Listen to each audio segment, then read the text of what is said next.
बिहार के एक छोटे से गांव में मदन नाम का एक लड़का रहता था। मदन का गांव रेलवे स्टेशन से महज 2 किलोमीटर दूर था।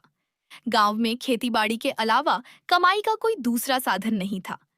मदन के पास जमीन तो थी नहीं, इसलिए वो दूसरों के खेतों में मजदूरी करता था। लेकिन इस साल सूखा पड़ने की वजह से उसे खेतों में कोई काम नहीं मिला, जिसके कारण उसके घर का राशन खत्म हो रहा था और मदन के सिर पर बूढ़ी माँ की दवाइयों का खर्च भी था। मदन ने ठान लिया कि वह हाथ पर हाथ धरकर नहीं बैठेगा। उसने गांव के चौराहे पर अपने दोस्त रमेश से सलाह लेने का फैसला किया।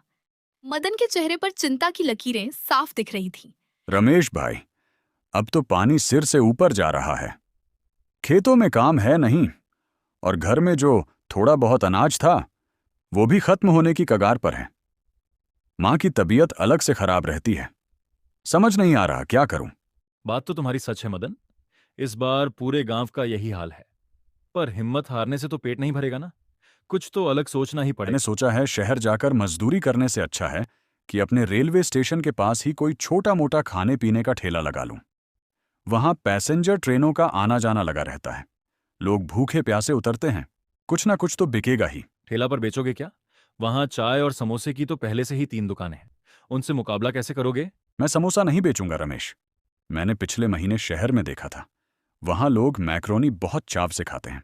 अपने यहाँ रेलवे स्टेशन पर कोई मैक्रोनी नहीं बेचता। अगर मैं सस्ते दाम में गरम और मसालेदार मैक्रोनी बनाऊं तो लोग जरूर खाएंगे।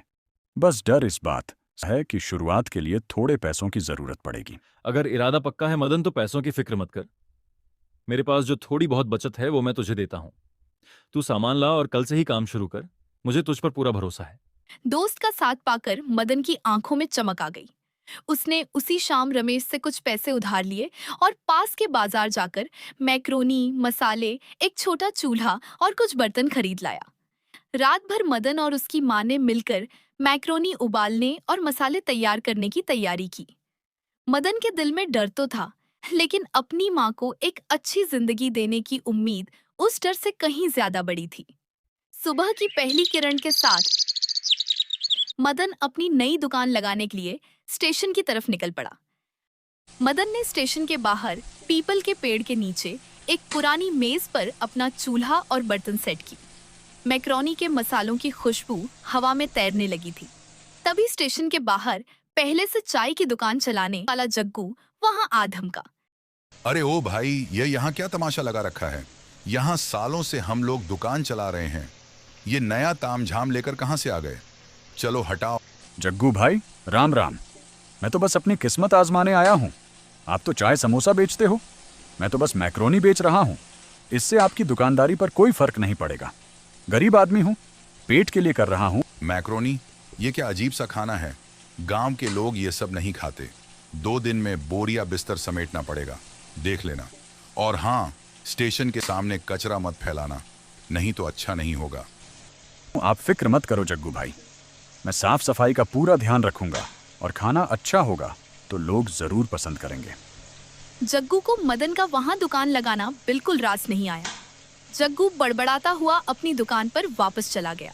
ठीक 7 बजे ट्रेन स्टेशन पर रुकी और मुसाफिर बाहर निकलने लगे। लोग मदन के ठेले की तरफ देख तो रहे थे, लेकिन कोई रुक नहीं रहा था। मदन को लगने लगा कि जग्गू की बात सच ना हो जाए। तभी एक मुसाफिर, जो काफी थके हुए लग रहे थे, मदन के ठेले के पास आकर रुके। उन्होंने मैक्रोनी की खुशबू सूंघी और मदन से दाम पूछा। भाई, ये क्या बना रहे हो? बड़ी अच्छी खुशबू आ रही है।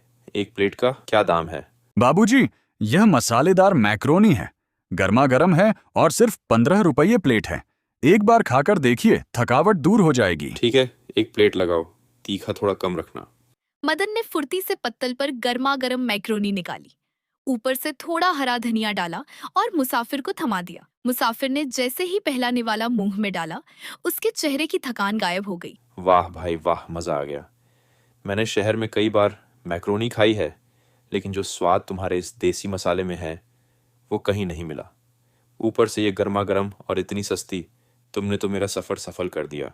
ये लो, 40 रुपये, 10 रुपये वापस मत करना। ये तुम्हारी कला का इनाम है। बहुत बहुत धन्यवाद बाबूजी, आपकी इन बातों ने मेरी हिम्मत बढ़ा दी। बस आप जैसे भाइयों का आशीर्वाद बना रहे। मैं हर हफ्ते ही स्टेशन से गुजरता हूँ। अब से जब भी आऊंगा तुम्हारी मैक्रोनी जरूर खाऊंगा। मुसाफिर के जाने के बाद वहां खड़े 2-3 और लोग मदन के ठेले के पास आ गए।